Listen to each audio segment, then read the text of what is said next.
Hi hello welcome to Telugu రాజ్యం. నేను మీ anchor Santosh. Champion మూవీని మేము కాకుండా మరొకరు తీసుంటే చాలా అద్భుతం అనేవారు. మేము తీసాం కాబట్టి రివ్యూస్ నార్మల్గా వస్తున్నాయి అంటున్నారు స్వప్న దత్ గారు. మనకి ఈ టాపిక్ పైన మాట్లాడడానికి మన ముందు వచ్చేసారు భరద్వాజ్ గారు. నమస్తే సార్. నమస్తే. ఛాంపియన్ మూవీని మేము కాకుండా మరొకరు తీసుంటే అద్భుతం అనేవారు అని చెప్పేసి అంటున్నారు స్వప్న దత్ గారు.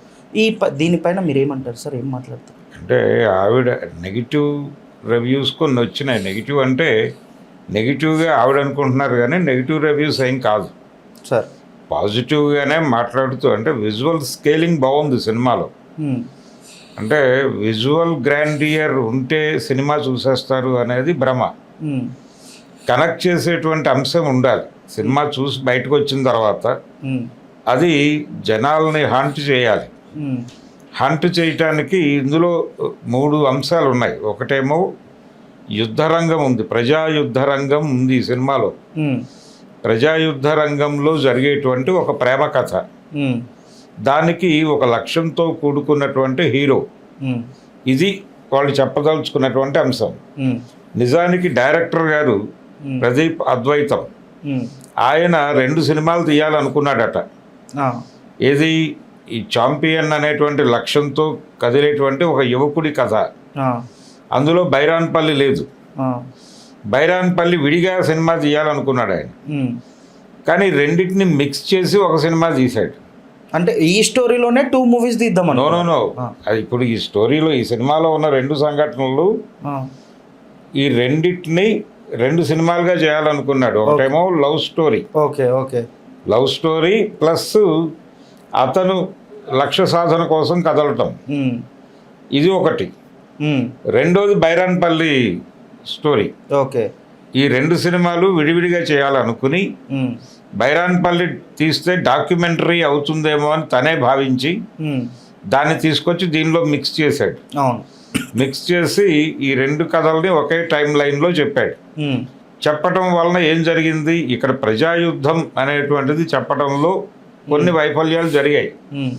అంటే బ్రాడ్గా నిజాం వ్యతిరేక పోరాటంగా దాన్ని అలా చిత్రీకరిస్తూ డైలాగులు నడిపేశారు. కానీ తెలంగాణ సాయుధ రైతాంగ పోరాటం, అది కమ్యూనిస్ట్ పార్టీ ఆధ్వర్యంలో జరిగినటువంటి ఒక సాయుధ పోరాటం, సాయుధ రైతాంగ పోరాటం. ఆ పోరాటం ఆ రూపంలో జరగటానికి ప్రాతిపదిక ఏమిటి అనే దాని గురించి, దాని ఆత్మ గురించి కొంత చెప్పాలి. అది చెప్పే ప్రయత్నం ఇందులో జరగల. చెప్పకుండా ఏదో సంఘటనలు జరుగుతూ ఉంటాయి. అదేదో నిజాం నవాబు తాలూకా గొడవలాగా నడుస్తుంది. మధ్యలో ఆపరేషన్ పోలో ఇవన్నీ పట్టుకొచ్చాడు ఆయన. పట్టుకొచ్చాడు. పటేల్ గారి క్యారెక్టరు, పటేలు నెహ్రూ కాన్వర్జేషను. ఆ కాన్వర్జేషన్లో కూడా ఇప్పుడు జవహర్లాల్ నెహ్రూ మీద దాడి జరుగుతోంది ప్రపంచవ్యాప్తంగా. ఆ దాడి ఎందుకు జరుగుతుందో అందరికీ తెలుసు. ఇక్కడ గాంధీ, నెహ్రూ ఈ 2 పాత్రల మీద దాడి చేయటం అనేది సంఘ్ పరివార్ ఒక ప్రోగ్రామ్గా పెట్టుకుని చేస్తోంది. ఆ చేస్తున్నటువంటి క్రమానికి వీళ్ళు వత్తాసు పలుకుతూ, ఇందులో Patel, Jawaharlal Nehru phone conversation scene ఒకటి ఉంది. ఇది దురాక్రమణ లాంటిది అవుతుందేమో, మనం వెళ్ళి అక్కడ సంస్థానం మీద దాడి చేయటం అనేది, హైదరాబాద్ సంస్థానం మీద మనం దాడి చేయటం అనేది ఆక్రమణవాదం అవుతుందేమో, పటేల్ ఆలోచించు అంటాడు జవహర్లాల్ నెహ్రూ గారు. అనగానే ఈయన ఒక చిన్న స్మైల్ ఇచ్చి పెట్టేస్తాడు ఫోన్ని. పెట్టేసిన తర్వాత ఇక లాభం లేదు, ఉపేక్షించే లాభం లేదు, మనం దాడికి ముందుకెళ్ళాలి జనరల్ అని జనరల్ కృష్ణారావు అనుకుంటాను. అప్పుడు ఆయనకు ఒక ఆదేశాన్ని పాస్ చేసే సీన్ ఒకటి ఉంది. ఈ రెండింటినీ వాళ్ళు ఎందుకు పెట్టారు అంటే, పటేల్ క్యారెక్టర్ని ఇంపార్టెంట్గా నడపటం, ఆపరేషన్ పోలో అనే దాని ద్వారా ఏదో సాధించాం అని చెప్పడం, ప్రజలందరూ భారతంలో కలవటానికి చాలా ఉత్సాహంగా ఉన్నారు అని. అంటే దేశమంతా స్వాతంత్రోత్సవ సంబరాలు జరుపుకుంటుంటే మేము జరుపుకోలేకపోయామని నిజాం పాలనలో ఉన్నటువంటి ప్రజలందరూ ఆవేదనతో ఉన్నారు అనే ఒక టోను. ఇదంతా కూడా కాంగ్రెస్ వైపు నుంచి జరిగినటువంటి ప్రచారం ఆ రోజున. అప్పుడు అప్పుడు అనుకున్నాయి అందరు. అప్పుడు అనుకున్నారు, అదేమి కాదు, అది వాస్తవంగా జనాలు అనుకోలేదు. ఆ, ఆ. ఎందుకు అనుకోలేదంటే ఇది బ్రిటిష్ ఎంపైర్ కాదు, ఉమ్, బ్రిటిషర్స్ నుంచి స్వతంత్రాన్ని రెస్ట్ ఆఫ్ ఇండియా కోరుకుంది. ఆ, వీళ్ళు కోరుకోవాలి, వీళ్ళ దగ్గర ఆ ప్రెజర్ లేదు. ఉమ్, ఓన్లీ లష్కర్ సికింద్రాబాద్లో ఉంది. ఉమ్, అక్కడ నుంచి కూడా వాళ్ళు నిష్క్రమించారు నెమ్మదిగా. ఓకే. కాబట్టి తెలంగాణ వాళ్ళకి బ్రిటిష్ వాళ్ళకి సంబంధం లేదు, వీళ్ళు స్వతంత్రం రాలేదని ఏడవలేదు. ఆ, ఇలాంటి చాలా తప్పుడు వ్యవహారాలు ఉన్నాయి ఆ సినిమాలో. ఓకే.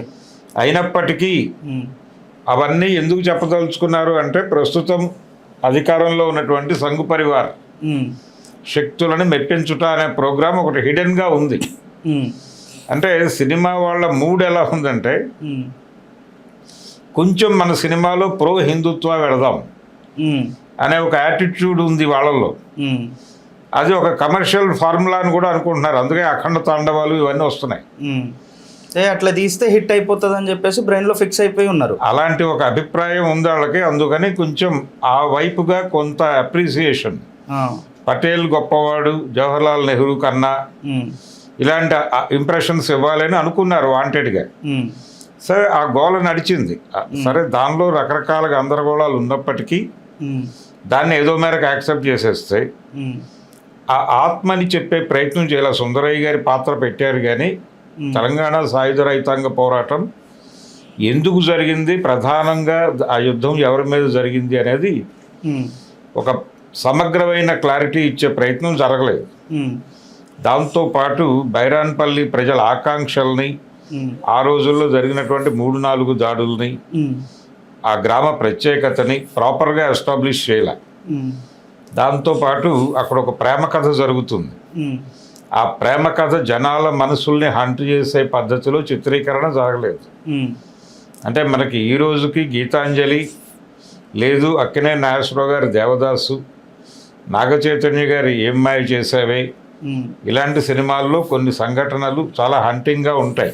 ఉమ్, అలాంటి హాంటింగ్ సీన్స్ ఉండాలి ప్రేమ కథ అన్నప్పుడు, ఉమ్, అవి లేవు. ఓకే. వాటిని ప్రాపర్గా డిజైన్ చేసుకోవాలి, ఉమ్, ఆ ఏరియాలో పనిచేయాల సరిగ్గా. ఉమ్, విజువల్గా ఆ కాలం నాటి సెట్లు, ఆ కాలం నాటి వాతావరణం అవన్నీ తీసుకురావడానికి కష్టపడ్డారు తోటతరణి గారి నాయకత్వంలో. ఉమ్, దాన్ని అప్రిషియేట్ చేద్దాం. దానికి నిర్మాతలు బాగా కృషి చేశారు. ఆ, అంటే డైరెక్టర్ ఏం కావాలనుకున్నాడో దాన్ని అక్కడ దింపారు. ఓకే. ఆ దింపడం కోసం వాళ్ళు డబ్బులు ఖర్చు పెట్టారు, నో ప్రాబ్లం. స్వప్నా దత్ గారు ఉమ్, మాకు ఇలాంటి కష్టమైన ప్రాజెక్టులు చేయటమే ఇష్టము అన్నారు. ఉమ్, ఆవిడ నిజంగానే ఇష్టపడ్డారు. ఆ గ్రాండియర్ తీసుకొచ్చారు తెర మీద. ఉమ్, కానీ అక్కడ ఉండాల్సిన కథలో ఉండాల్సిన ఆత్మ మిస్ అవటం వలన ఉమ్, మీరు ఎంత కష్టపడినా కానీ అది జనాలని ప్రాపర్గా కనెక్ట్ చేసుకోలేకపోయింది. ఉమ్, జనాలు బయటికి వెళ్ళాక కూడా వాళ్ళ మెమరీలో ఉండాలి సినిమా.